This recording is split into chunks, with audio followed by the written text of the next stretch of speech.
Today's episode, we discuss how to know who is worthy of our love, how to create better relationships, the balance between feminine and masculine energy, the importance of self-work in relationships, and how to heal past trauma.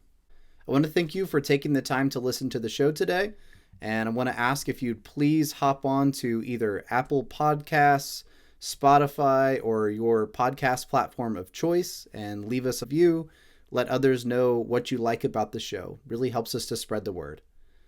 Thanks again, and I hope you enjoy the show. Today's show is brought to you by IcePod. Finally, an affordable, portable, and effective way to get the benefits of cold water immersion in the comfort of your own home. I opted for the Pro Bundle, which includes the IcePod, a water circulating pump, a special insulated lid, and a thermometer to check the temp of your water. Even in Georgia, the IcePod keeps my water between 60 and 70 degrees, and when I load it up with the 36-pack of water bottles that I use and refreeze after each session, I can easily get it around 50 degrees for the perfect cold water immersion experience. Despite being light and portable, the IcePod is super durable, and it's the perfect solution for anyone who wants to experience the benefits of cold water immersion without spending thousands of dollars for a home water chiller or trying to DIY your own. Cold immersion can help with recovery and muscle soreness, raise dopamine levels, help you wake up and be more alert, help you to burn more calories, mobilize brown fat, and more. Visit podcompany.com and use my special promo code SHANE50107 for $10 off your order, and each sale helps to support the show as well. Stay cool out there, people. Are you looking for the perfect high-protein snack that isn't loaded with stuff like MSG, nitrates, and sugar? Carnivore Snacks is the perfect high-protein snack made from quality grass-fed beef and salt. That's it. Each bag uses 1 pound of high-quality beef, lamb, pork, or chicken, salt, and nothing else. Aside from being easy, healthy, and convenient, they also taste great. These snacks are not just another jerky. They are way better. Give a bag a try, and I know you'll keep coming back. Check out Carnivore Snacks, spelled with an X.com, and enter coupon code SHANE05137 for 15% off your order, and each sale will help support the Renaissance Wisdom podcast as well.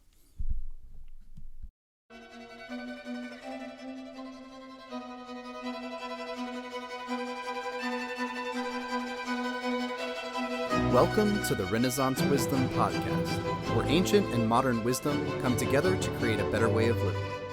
I'm your host, Shane Sorensen, and each week we speak with successful people from a plethora of disciplines in search of wisdom from their own lives. Your own personal Renaissance begins today. Let wisdom be your guide.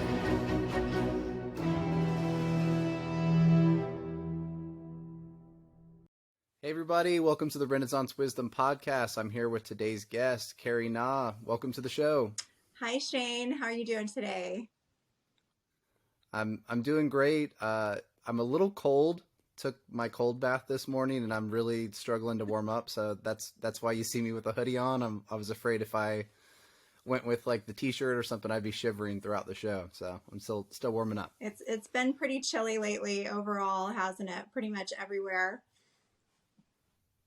Yeah, it's been a cold winter. I'm actually out in Atlanta, and like the last 5 or 6 years, I remember even in like January or February, there were a couple days where I could like lay out and grab some sun or wear shorts throughout the winter. But this winter, I just feel like we haven't had those days. I know, yeah, we really haven't.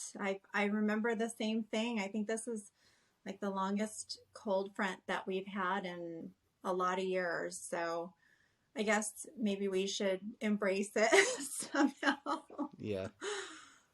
Buy some heavy coats. Yes, yeah. All right, so want to start out.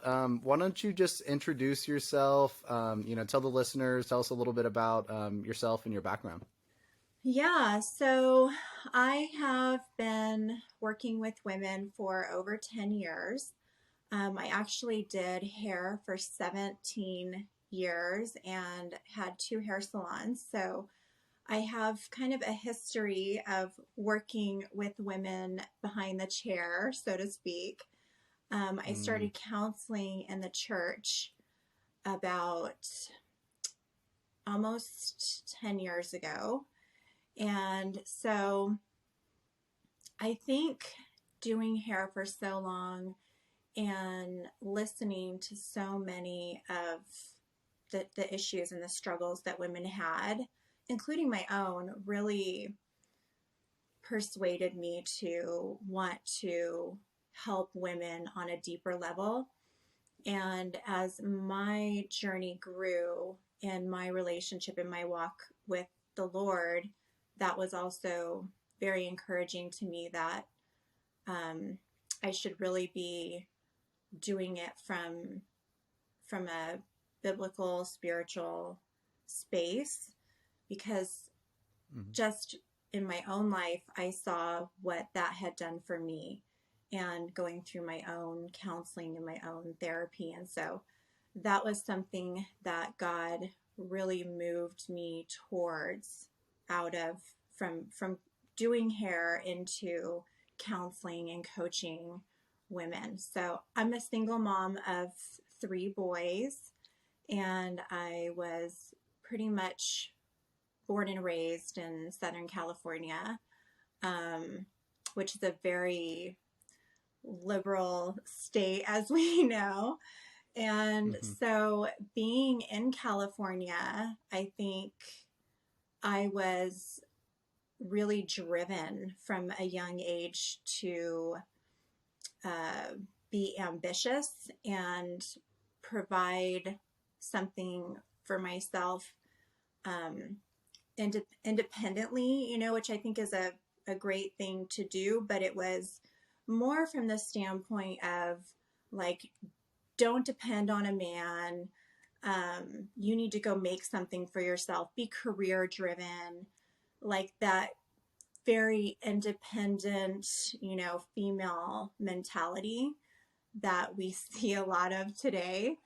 And so Mm-hmm. there were some I would say benefits to that, but then there were also a lot of lies and things I I clung to, that I really didn't know anything different, that led me down a path of a lot of struggle, and a lot of things that hindered me from, like, moving into what I think God would have rather had me do as far as his original design and plans and purposes for my life. And so I think that knowing that he works all things together for our good, that he has done exactly that in my life and used that to help me help other women that have dealt with those same struggles in their life as well, and Mm-hmm. led me to what I'm doing today. Okay. Yeah, I mean, there's a lot of things you touched on. I'm in the gym business as far as my day job, and I did personal training for a while, kind of working my way up through the ranks. And it's interesting when you have a service job like that. So much of the job became counseling. Like I felt I had probably 50% of my clients didn't even really come to work out. They just came because they needed someone to talk to. And I think that that's really important, that what you're doing for people, because people do need an outlet, and not everybody wants to go to a therapist necessarily, right? Not everybody wants to go and be prescribed prescription drugs, or maybe they have some kind of stigma against that, or whatever it is. Mm-hmm. Sometimes people deal best just with someone that they know and they, have kind of developed trust in, um, even just in a service industry like that too. So I think it's really cool that you identified that. And I like where you talk about coming to realize eventually maybe that the path that you were on, even though it wasn't maybe what you would have preferred to be on, that you kind of embraced and accepted that that was all part of the journey to get you where you are today. That's something I talk a lot about in my book, and I try to keep it open. I don't really talk about like my personal beliefs that much, just because it's an evolving thing. It's changing. But I do think it's really important for even someone that, would identify as like an atheist or someone that is an agnostic. I do think that faith is really, really important for human beings, because it's the unifying thing that helps us get through and make meaning and sense out of what we've gone through. If you look out into the world and you just see everything that happened is like chaotic and harmful and traumatic and terrible, and you can't extract any meaning out of that, it's very difficult to thrive in life at all in any sense. So I do really like that you wrap it up together in that idea of faith, and just kind of knowing that the person that you are today is a product of those past experiences. So I was curious a little bit. I did dig around. I went through some of your videos and things like that. Tell us a little bit more about Promise Coaching and what specifically you do. I know you said you work primarily with women, I think. Yes, I do work primarily with women. And that's basically what you just touched on as far as purpose and just having a faith base. That's what I do in my coaching. I do biblical counseling and coaching with women one-on-one, and I do also group coaching as well. And some women, they just feel, as I'm sure you've noticed with some of the people that you work with, sometimes people just feel more comfortable being in a group setting and sharing in a group setting and having like a sense of community versus one-on-one. Sometimes people aren't quite ready for that, or they just prefer it. So I offer both. I offer both one-on-one counseling and coaching as well as group coaching. I don't do group counseling sessions, but I do group coaching for women. And I've seen a lot of benefit from that in the women that I work with, for the women that I work with. And when I first developed my business, I had focused it around helping women discover their true identity and purpose in Christ, because again, like you said, I think purpose is huge. And if we don't have a sense of purpose and direction in our lives and where we're heading, then we end up kind of lost and just floating around and not really sure what we're doing. And then we, like you said, end up living chaotic lives and without really knowing what we're doing, where we're headed. And that can lead to all kinds of problems, including mental health issues, physical health issues, and just poor decision making. So I still do focus a lot around helping women. I mean, that's the basis of what I do, is helping women discover their true identity and purpose in Christ. And then I expand on that a lot in working with women on past traumas and helping them to recover and come into a very significant healing journey where they can truly heal. Because and healing is something that takes so much time. I mean, I believe it's a lifelong journey, healing is, and from all that we go through in life, there's a constant grieving that we do. I think grief isn't talked about enough. There's a constant grieving that we do throughout life, and grieving whatever past losses that we've been through, whatever that might look like for an individual, and continued loss that we experience throughout our lives. And so we're constantly in this progressive healing process. And so I help women to identify what those areas are in their lives and move through that as well. Okay. Yeah, there's something I think a lot about. I'm not sure if you're familiar with Eckhart Tolle or not. He wrote The Power of Now.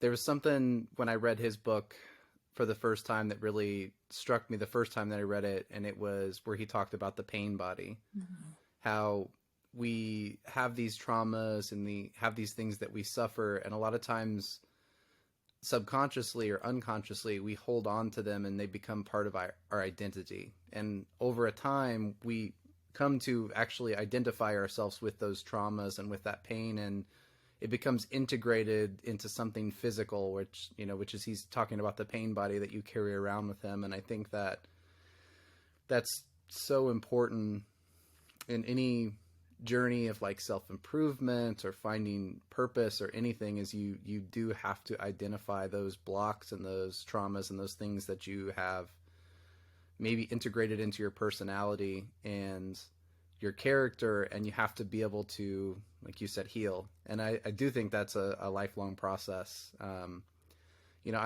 have some relationship issues with my dad. Nothing like too terrible. I mean, there are things that people go through that are far, far worse. However, I did, grow up with a strained relationship with my dad. And, every so many years, I think I have it like, I'm like, no, I'm good. I've processed this. I've gotten through it. And something comes up and I kind of realize like, I don't know, like I think I am still holding on to this piece, or I'll notice an interaction in one of my relationships and I'm like, I don't know, I feel like maybe something's repeating. So, I agree with you. I think it is a lifelong process. Even though there are times where things seem healed, sometimes those like old wounds kind of open back up in ways that we didn't anticipate too. So I think, being able to navigate that is very important. Absolutely. So I wanted to move into, some of your work. I noticed that you talk a lot about, narcissism and narcissistic tendencies. I wanted to ask, like, why do you feel that message is so important for women? And also, do you just think that self-centeredness or self-centered thinking, is it a disease of like relationships just in our modern age, or do you think it's something more? So I gave you kind of a couple questions there, but Yeah, so narcissism is something that I have quite a bit of experience with. I grew up around it, and so therefore, having had it in my very interpersonal life and my immediate family, it's something that, of course, I was familiar with and attracted continuously throughout my life. And so I had no idea what that was. I remember in my first marriage, I had never even really understood what the word abuse really meant. And it took an outside person to look into my life and just approach me one day. And she said, do you understand that your husband is abusing you? And when I thought of the word abuse, I thought, that's somebody who gets beat, by their husband every day, or like by someone, I'm thinking like physical. And even though there was a little bit of that, I still never had viewed it as abusive. And so that for the very first time in my life at 22 years old, that was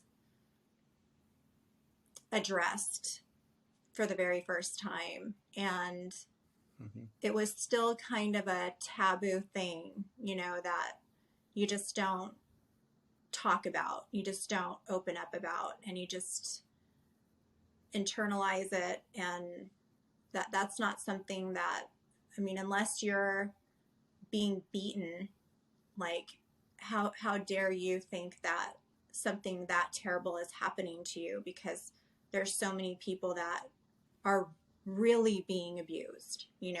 That was the mindset that I had at that time. So I kind of had this very tough exterior in just not wanting to really come to terms with that and see it for what it really was. So as I continued attracting those types of relationships in my life following my divorce, I for the first time started realizing like there's something here, like there's a pattern, right? And I think that is important to bring awareness to with narcissism in general, because when you've dealt with that anywhere in your life, you're going to see that there is a pattern of behavior in what these narcissists do. And so that's really what we're looking for when it comes to narcissism in general. Like I really don't want to overuse that word or overgeneralize it, because it really is a sickness, and I believe at a core level a spiritual illness too. And when we're talking about that and dealing with that, we need to really address it for what it is. So when we're referring to a true narcissist, that's someone who has an extreme pathology of selfishness, of entitlement, of like the rules don't apply to me. I have my own set of rules and this is the way it's going to be. And that it's this extreme manipulation and long-term desire to manipulate and deceive people. And so in a lot of cases, these types of individuals, which we see a lot of today, they are pretty aware of what they're doing. And I don't think that they truly understand why they're doing it, because they have such a low level of self-awareness and ability to reflect, right, on what they're doing and how and feel the impact of that. Like that's why one of the signs is that they majorly lack empathy or remorse, true remorse, because they just don't. I don't even want to give them as much credit as to say that they don't have the ability to do that, but they truly just don't have the willingness. They're not willing to. They don't want to, because the way that they are has worked out really well for them throughout their lives. So if that's worked out for them and they've been able to control and manipulate and deceive people, then why would they do anything different? And there's been little to no consequence, well, then why would they want to change their behavior? So that's something that I think is really important to just identify in itself what true narcissism is, but then also to expand on that. Our culture and our society today is really promoting that by this self-centeredness and instant gratification and, the world that we live in today, and people being treated as expendable, right? So absolutely that can be problematic in relationships to a very high degree. Sure. I think there's an element of that too. Something that I recently went through is, I kind of realized that, like, I was bought into a lot of, and I hate the buzzword, but like some ideas or some pieces of like toxic masculinity, right?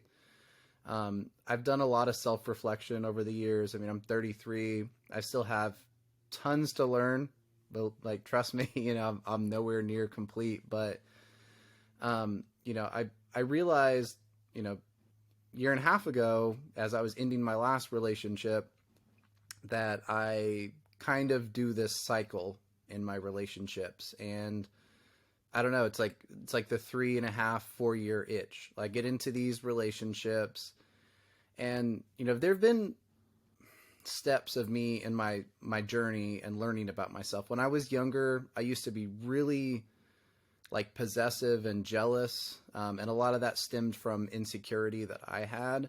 And I read a book called No More Mr. Nice Guy, and I don't know if you've ever read it, but it is an incredible book. It's written for men, but it talks about this syndrome. He calls it nice guy syndrome, and it's where you kind of like love bomb women, and you give them everything that they want, and you do all this stuff, and you're not doing it out of a place of genuine love or of care. You're doing it out of a place of expectation, right? And there's a lot of people that do this, and they're like, oh, well, I'm the nice guy. I do this. Like, I would never say something mean. But then you do all these things, and then when you get a reaction from the woman that is different than what you expected, you kind of like become cold and withdrawn, and you like withhold everything. And that is, like you said, it's a form of manipulation. And I think so much of it is, as you mentioned, it's like, it's being self-aware. And I'll say, coming from the man's side, sometimes it's difficult because I think there's such a stigma where like men are not supposed to be emotional, and there's a lot of toxic beliefs that exist among men. Like, for example, something that I had to really come to terms with, and this is like, getting pretty personal, but we're talking about past and relationships, but Yeah. I was really bought into that idea of like, well, it's okay. Men can love a woman and cheat, and like realizing that is wrong for so many reasons was like a big shift for me, because I hear that repeated so often among men. Like, well, we can love our woman, we can love our wife, we can, do whatever, and we can go cheat, and we can just go home, and it's just like, it's just the thing, it's okay. Like, we have that mindset. And one of the things that I realized was like, even if you can go home and you can still love someone and look them in the eye, and it really messed me up emotionally too. You become very compartmentalized because you have to like tune what you did out of your mind. Yeah. It robs you, because I'm a romantic guy. Like, I like connection. I love having that connection with someone, and it robs you of that, because it's never the same after that. It's never the same. So like, it doesn't only hurt the other person, but it damages the thing that you care about. It damages the relationship. And, I think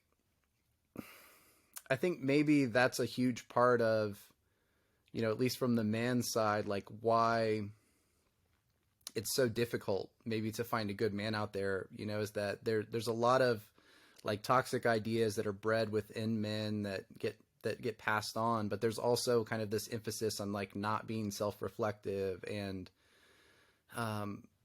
there are times I try to be empathetic, right? I try to be pretty emotionally aware, but I look back on some of the things that I've done in my past, and I'm like, it's hard to believe that I was in that mindset to do those things. And of course, like, I learned from it, I'm moving forward, but I think that, that's one of those difficulties of men, is just that we're kind of taught to compartmentalize. We're taught like, you get your knee scratched when you're a little kid, and, your dad's like, don't be a pussy. Yeah. Like, you need to get back in the game. And it's like that idea of like your emotions are a bad thing and run from them. I think that leads to so much of that narcissism, or those narcissistic tendencies that you talk about. Yeah, I like that you shared that. Thank you for sharing that. That's very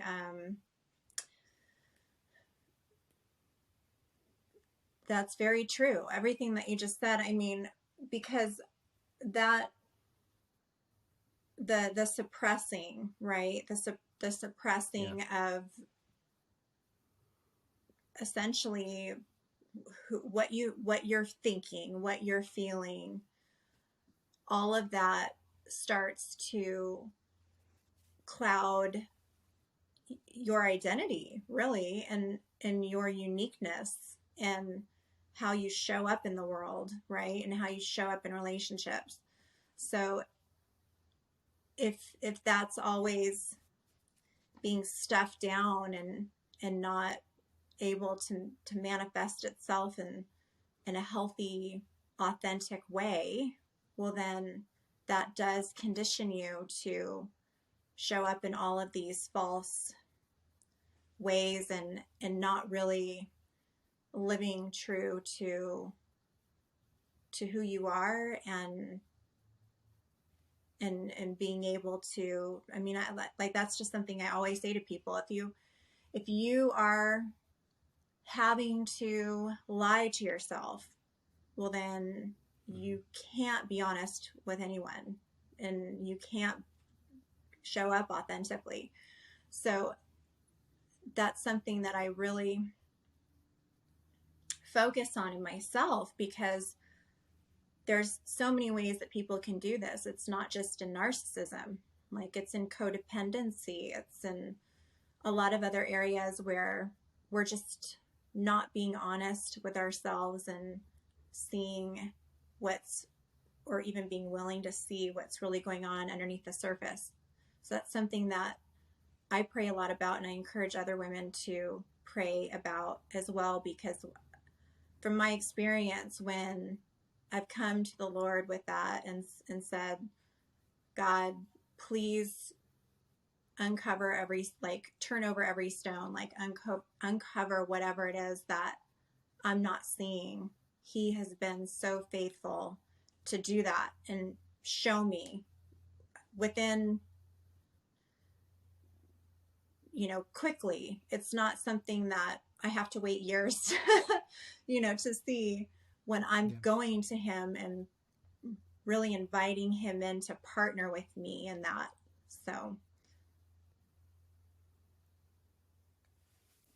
So I wanted to ask you too, something I think about a lot, and it's really prevalent everywhere we look, is like divorce rates and seeing how much those have gone up, and how, I mean, it seems pretty rare. Like, I don't know a lot of people that I know the actual quality or the health of their relationship, and I think like they're in a very healthy relationship. And I'm in a really great relationship now. I just recently got engaged, and Congratulations. I've tried my best to learn as much as I can. And I found someone that, she opened up her heart to me, and that was very special to me. I even though I've been in a lot of relationships, I haven't really, this is like the first time I felt someone that had their heart really open to me since I was like a teenager. Mm-hmm. I feel like the love that she kind of has for me and she opens up to me is the kind of love that, you experience when you're like in high school. And I don't mean like immature, but I mean like you actually like open, because I feel like when we're teenagers, we open our heart up to someone and then we get our hearts crushed. And it's like over time, we slowly put that wall up around our heart, and it's harder and harder to get through. And, what do you think, what are some of your recommendations for a healthy relationship? And also, what do you think are some of the symptoms, or what are the things that are going on that are causing so many bad relationships in our current age? Well, first of all, I love that you are experiencing that youthful, like almost like innocent type love that you have with your fiance. Mm-hmm. That is so beautiful. And that's actually something I've been pondering on a lot lately, because I have 3 teenage boys. I have twins that are about to graduate high school. Both of them have had girlfriends. One of them is still with his, and like and these have been fairly long-term relationships for their age. One of my twins was with his girlfriend for 1.5 years, and they're still good friends, and I hope they get back together, but that's hopefully just my personal selfish desire. But yeah, when I've seen them in their relationships, I'm watching and I'm observing what's happening, and I'm remembering a lot of the same things I experienced as a teenager in my young relationship, because I had a high school sweetheart for about 4 years, and we actually got back together after my first divorce and had my youngest son together. And I think that is something really important, because I think when we are able to have a love like that come back into our lives and into adulthood and experience that again, I think that that is a sign that we've really truly healed something within ourselves. Because, like you said, I think every other relationship or marriage or whatever it is, because I mean, that the world we're living in today is, we have people in multiple relationships, multiple marriages, multiple divorces, all of that. And so when we are speaking in terms of relationships that have shown up in our lives, and how those, how we've, how we have navigated those, there's a lot of brokenness, I think, that cause these dysfunctions, right? So I think once we can truly experience a love and relationship like you just described, I think that's when we know that there's been some significant healing that's taken place, because I believe in, I think it's biblical that that's how it should be. It's like in the scriptures of Solomon, like how the word is saying, like, go back to your love of your youth, right? Because we forget that when we go into adulthood, we forget what that youthful, innocent love is, because we've developed this hardness and this shell, like you were saying. Yeah. And then we can't experience that authentically anymore. So I think that's beautiful. And I don't know if there's really much more to be said about that. I think that when it comes to relationships, we just really need to do the deep healing. Like, we need to do the deep work in ourselves. And I think that that's the only way truly to be able to mend relationships that we want to mend, relationships, or mend with someone that we love, we care about, and also be able to attract healthier people and relationships in our lives. Yeah. I think you're definitely on something there too, because it seems to me like, and you always hear people say, like, the old cliche, if you want to be lovable, you have to be able to love. I think there is a big element of that, in that, if you're not really in touch with yourself, if you're not able to give love to yourself, if you're not able to let go of some of those old traumas and those things you've been through, or the old pain, and truly treat someone like a new experience, and, like, give them love and respect, it's really, really difficult to really see that person properly, to love that person properly. Um, just as we were talking about earlier, right? If I go into every relationship with the idea from the beginning that, like, well, men just cheat, for example, as long as I have that mindset, it's going to damage every single relationship that I go into. If I ever want to have a healthy relationship, right, I would have to let go of that mindset. And it's the same thing. If someone cheated on you, if someone abused you, in order for you to ever open your heart to someone again and be vulnerable to the way that, they're going to love you and see you, and you would also love and see them. You have to be able to, I guess, move past that. And that leads like directly into my next question, which I've had a few people reach out to me just through my philosophy pages, and for whatever reason, a couple of women have reached out to me, and if you just kind of like said, look, I'm like in this relationship, and I feel like the guy's not really like, I'm really into him, and sometimes I feel like he's into me, and sometimes I don't, and I want to have kids. I want to like start building a family, and I just don't know if this is the right person. And it's really hard for me to give advice, especially like I feel more comfortable giving advice to a man, obviously, than a woman, just because it's a totally different experience, right? Like, I mean, I can explain to them what I think from a man's point of view, or maybe what he's thinking, but it's very hard for me to put myself inside of her shoes and understand the same. So something that I think a lot about is like, as a woman, because I'm kind of rambling a little bit, but I think there's something very special, like the love that like my fiance gives me, right? This trust, this openness, like this youthful innocence, whatever you want to call it.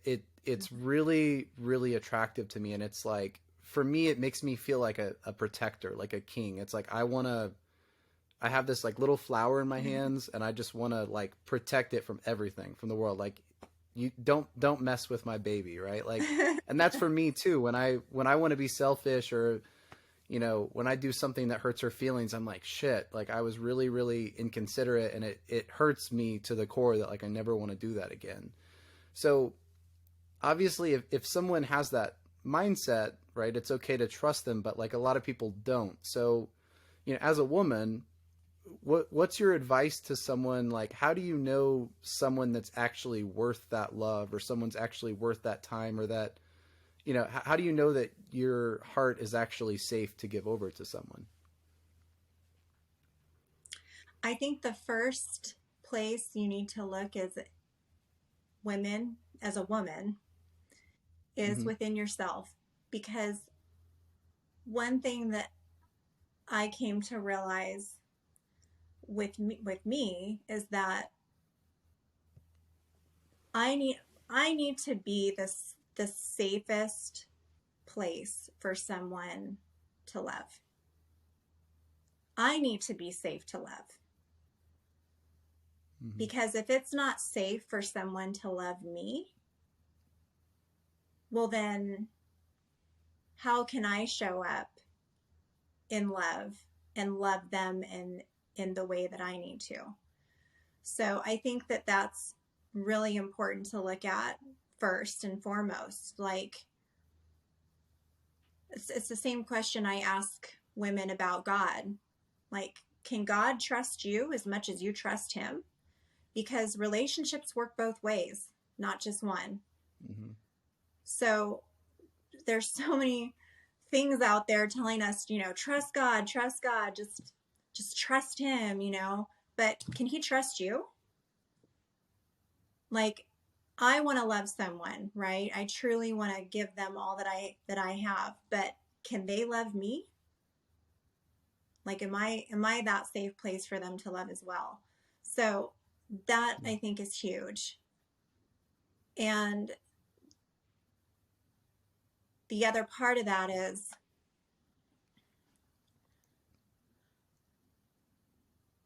how do we know that that person is worthy, right? Or that person is someone who's equally aligned with us, to where we can have that authentic, deep love that we want. And I think that that's very individual for everyone. But do your values align? I think your core values need to be in alignment. And then beyond that, do you guys have the same goals in mind? Like, are you headed in the same direction? Because people want different things, so you need to make sure that you guys at least overall want the same things moving forward. And not that that can't change, because sometimes it does, right? But especially, I think, as you get older, like you said, some women want children. Like if you're at the age where your clock is ticking, so to speak, and you really want to have children, well, you want to make sure that you're focusing on men who want children too. Because the more time that we waste entertaining things and people that aren't in alignment with our goals and our values and what we truly want and what we feel God is calling us to and the desires He's put in our hearts, well, then the more time we're going to spend away from walking into that true, those true desires, that calling and that purpose that we feel on our lives. Sure. Yeah, I mean, it makes a lot of sense. Like it's something that you have to kind of answer. And I think that's more or less the advice I kind of gave at the end was that, and I think, look, I definitely think that there are differences in men and women for sure. I think men have strengths and women have strengths. And, I think that, even though we're very different, we're also complementary. I think that men and women go together very well because of some of those differences. And, one of the things about women is like most women in general are so emotionally intelligent, like just so much more emotionally evolved than men. Like you're able to, to see things, you're able to, understand other people's motivations better, and I think with that, right, like women have this like really powerful intuition, and I don't think it's always right. Like sometimes it will lead you down a rabbit hole, just like men's thinking will sometimes lead us in a wrong direction. But I think that intuition is there for a reason, and it's like if you're having a lot of doubts about a man or a partner, I feel like that's probably a good indicator that something is wrong. Like if you truly just thought everything was okay and you wouldn't need to ask the question in the first place, right? So I mean, do you offer that guidance a little bit as well, as far as just kind of listen to your gut instincts a little bit? Yeah, I love that you touched on that. Yes, I do. I often talk about that, and also share with women to be cautious of it too, because our Right. feelings will lie to us a lot. So we can't trust everything that we feel, right?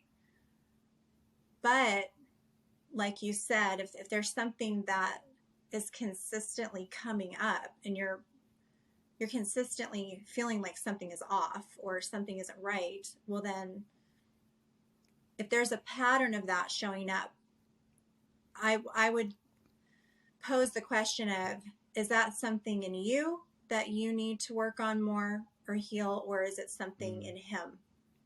yeah. So always trying to ask those questions from a an objective point of view as much as you possibly can, I think is really important. Yeah. Yeah. And that's that's something I talk a lot about with stoicism too, is that, not to tune out those emotions or those feelings, because I think they are there for a reason. But to use them as kind of guides to work inward a little Mm-hmm. bit. Like, when you have anger at someone for something that they did or you think they did, not just to try to suppress that and say, well, I'm going to be stoic and not feel anger, but to ask yourself more like, why am I feeling this anger? If you're feeling unsure about someone, is it because of, your own insecurity, or is it because, you're sensing that maybe they're not as committed to you as you are to them, or, something along those lines. And it's I guess learning to kind of probe those without allowing the emotions to take you over. But Yes.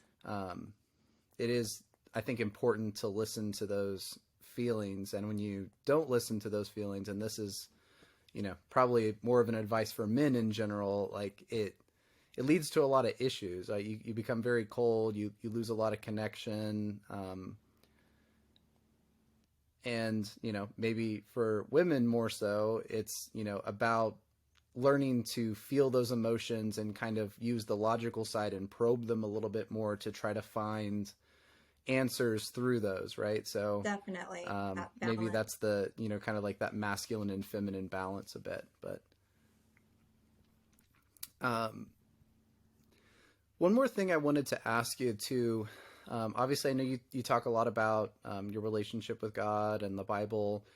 What are your thoughts on, kind of like the personal benefits of using, classical wisdom, classical knowledge, and spirituality? Like what benefits do you think that brings us as human beings?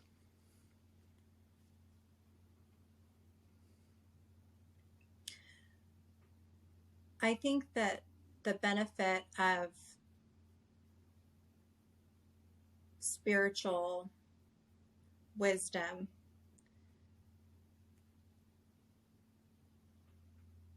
truly gives us balance and harmony in life. Because like we had talked about with the chaos, if you don't have a general idea of what your identity and your purpose is, you're just going to be floating around in chaos from one chaotic situation or relationship to the next. So I think spiritual wisdom is a huge basis of the foundation that we need to grow from. And I personally believe that our relationship with God and partnering with Him in that growth is the key, because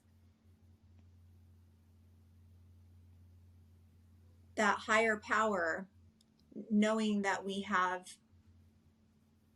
someone who is sovereign and above our own knowledge and our own situation and circumstances, gives us hope, right? It gives us hope, and it gives us something to depend on and lean on that's faithful and consistent in our lives when so much of everything else isn't.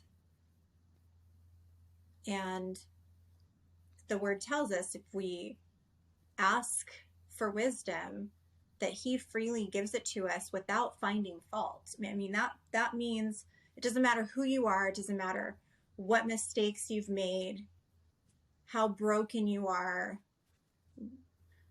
how much of a sinner you are, that without fault, without looking into all of your transgressions, if you come and ask Him for wisdom, He will freely give it to you, because that's what a gracious, giving, loving God He is.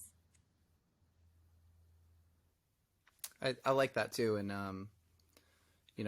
I agree too, that I think wisdom comes for the people that are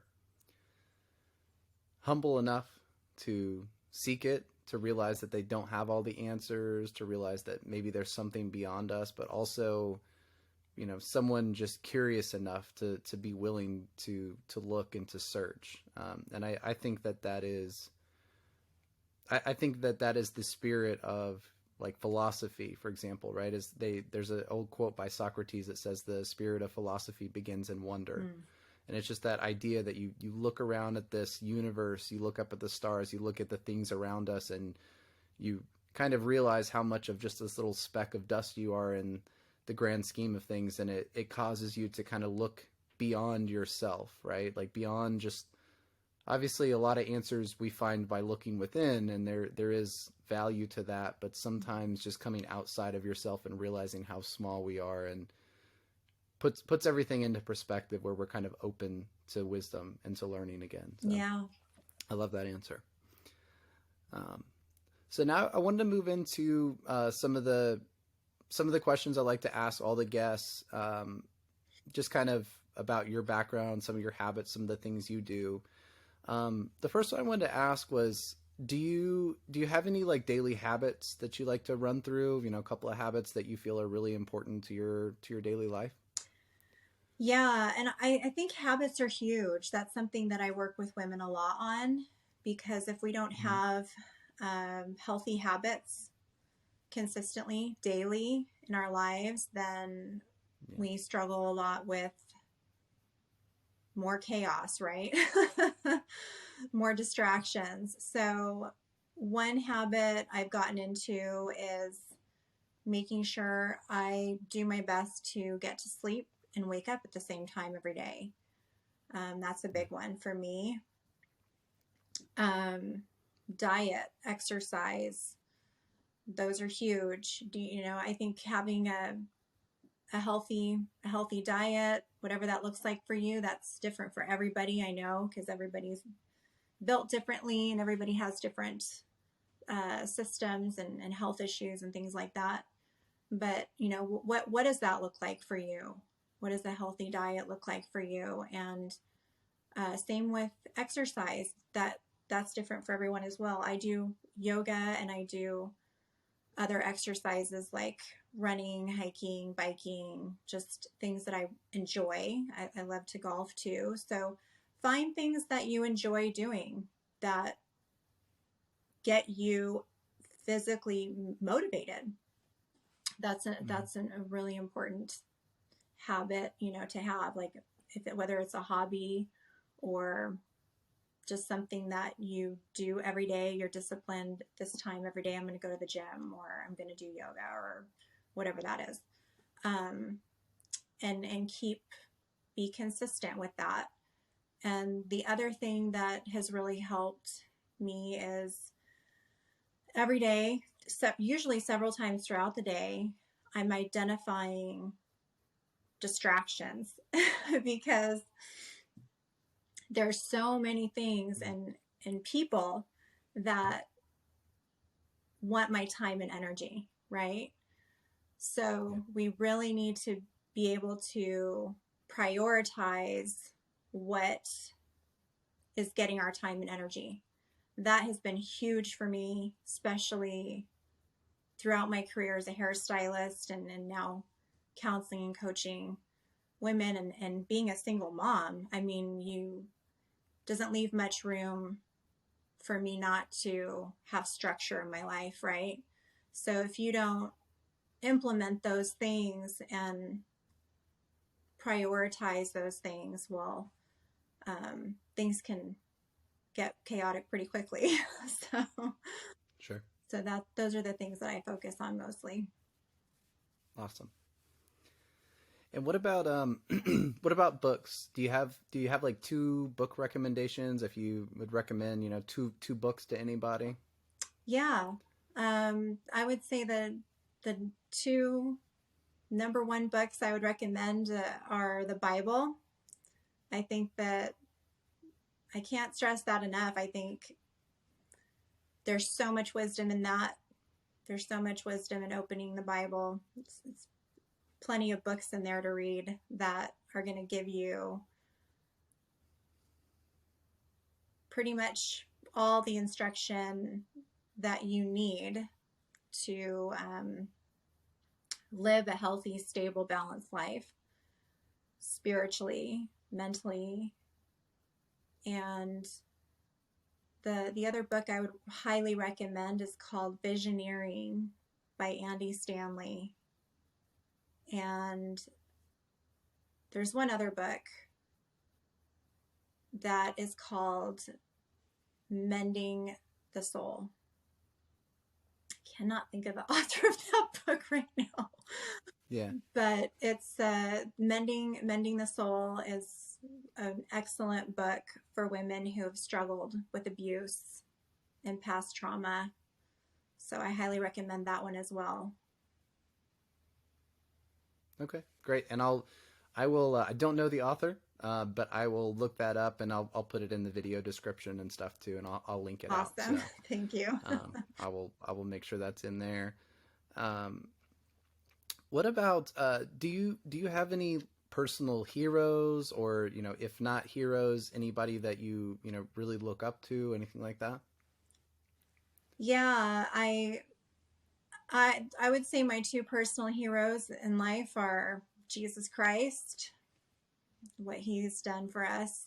Um, he will always be my hero eternally for that. And then my other heroes would be my children. Don't think that Okay. I don't think I would be where I'm at today without them. So, I love that. Family keeps coming up in the hero answer, and it's funny because when I first dreamt up this question, I anticipated, like, people would be like, oh, I really looked up to Steve Jobs, or like what, but I keep getting like, my dad, my mom, my kids. It's fun. It's interesting to see, right, that the people that we look at as heroes are not these idols. They're just, mhm. you know, people that are, in our family, or they're people that are very close to us. I love that. I keep seeing that. So, Yeah, that's beautiful.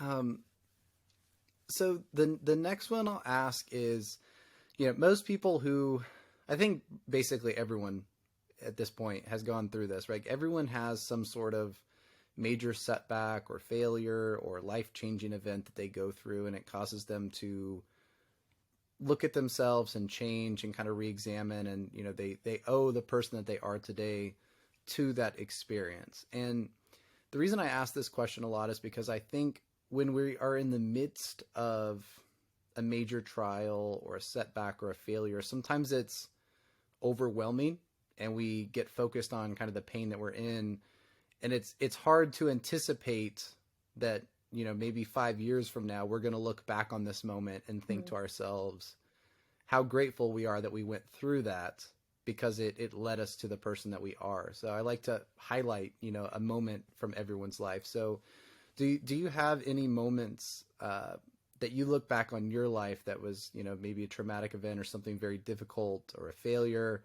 but that you now owe to a large degree the person that you are today? Yeah, this question I thought about a lot. And Mm-hmm. of course, there have been a series of setbacks in my life, as we all have, um, that hopefully push us forward, right, into just looking at life differently, and appreciating it differently, and something that we've taken away from it, right? So I would say one defining setback for me would have been in my last divorce, um, and having a moment right after our separation, following our separation, where I had never felt so alone. And this was during COVID, the pandemic, right? We were just kind of moving Mm. out of it. So this was about December of 2020. And I actually had a really dear friend who was like a sister to me of over 12, 13 years that had taken her life that same month. Actually, the same Mm. week I was going through what I was going through, and hospitalized. So it was interesting to have experienced all of that, you know, during that time, realizing how many people were suffering at that time as well. And Yeah. so I think a lot of people were probably feeling that same way, just very isolated and alone for many different reasons. And of course, for me at that time, I was separated and going through a divorce. So I came to a point where I was in the hospital, and I knew that I have an autoimmune condition. So that was ultimately the stress and everything is what led to this hospitalization. Mm-hmm. And I finally realized in that space of feeling so isolated and alone, and that deep pain, that like sense of like that was a rock bottom moment for me, Yeah. where I just thought, you know, well what what do you do from the bottom, right? You can only go up from there. So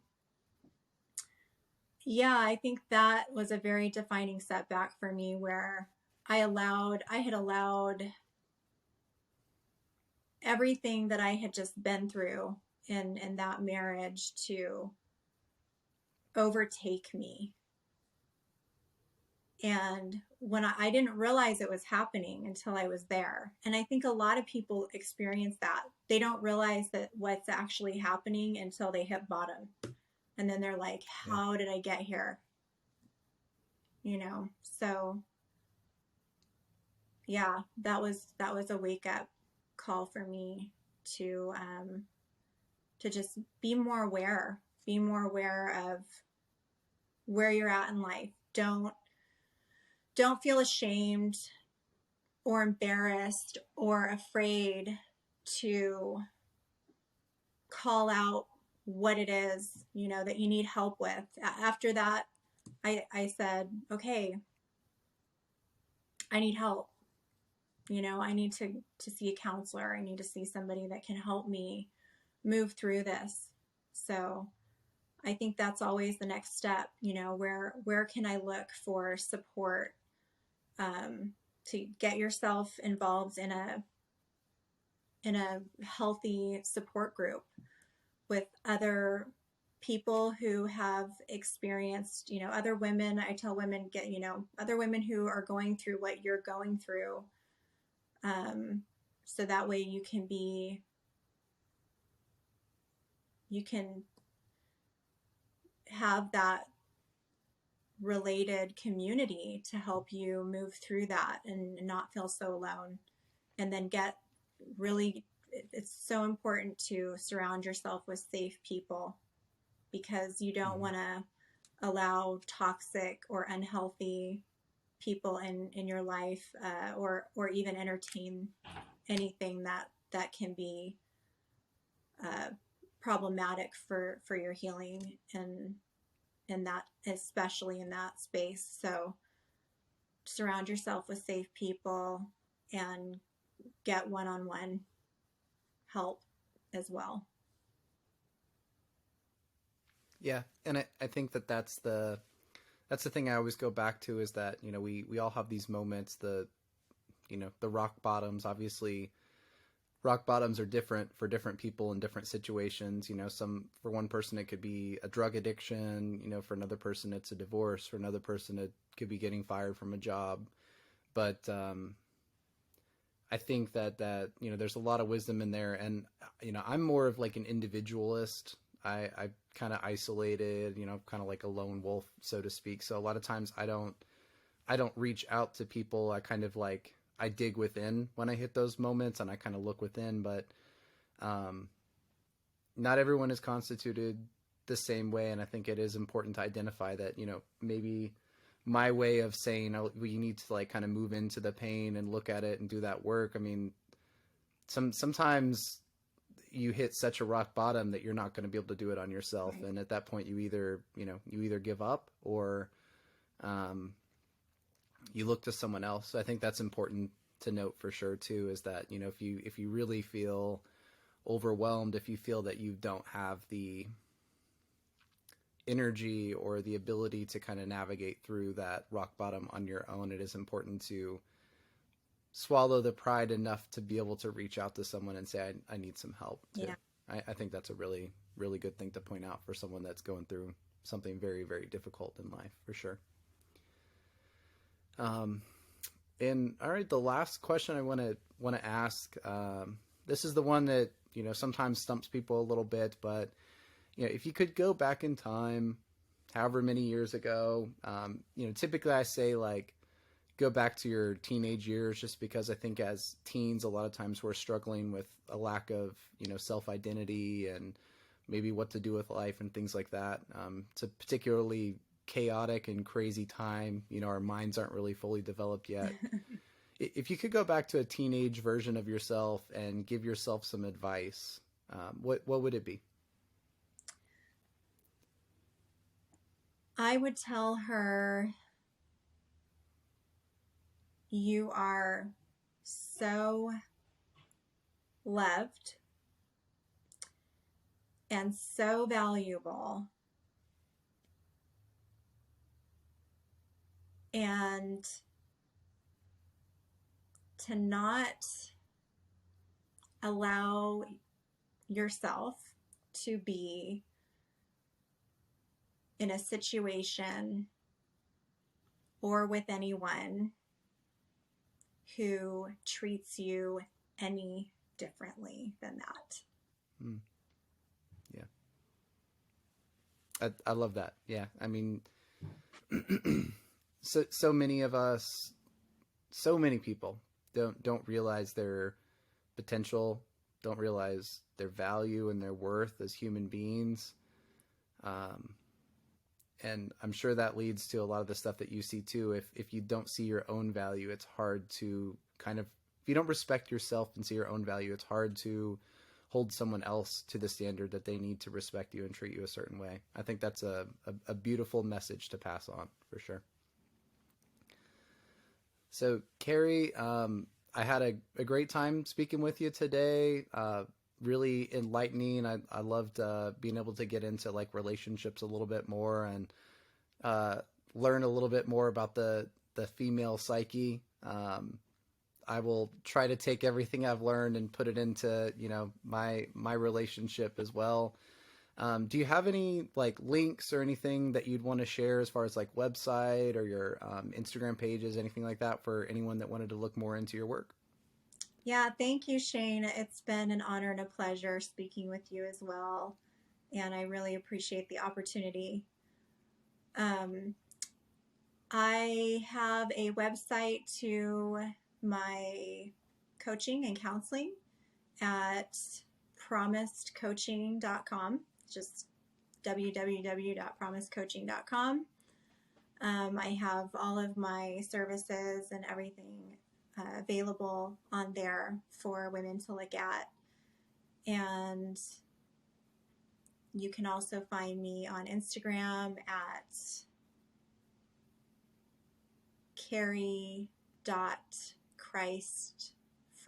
I always have a hard time remembering that.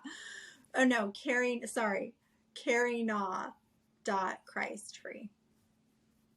Okay. And of course, I'm going to link it down in the description and stuff too. So, if anyone's interested in finding out more, I'll have the link there available to check it out. So great. I also have a YouTube channel that you can find me on as well. And that's just at Kari Nau. So that's my my custom link there. It's just at KARINAU. Awesome. All right. Thanks again, Kari. Had a great time speaking with you today. I hope you have a great rest of the day. Thanks, Shane. You as well. Thanks for listening to the Renaissance Wisdom podcast, and hopefully you learned at least one lesson on today's episode. Our mission here is to uncover practical wisdom to create a better way of living for our audience. If you enjoyed this episode, please help us by leaving the show a review on your podcast platform of choice and by giving it a share on social media. This really helps us to grow our audience and to continue to add more episodes. If you are interested in learning more, please check out our website at RenaissanceWisdom.com or check out the book that started it all, Renaissance Wisdom, How to Flourish in the Modern Day, now on Amazon. Thank you again, and may wisdom be your guide.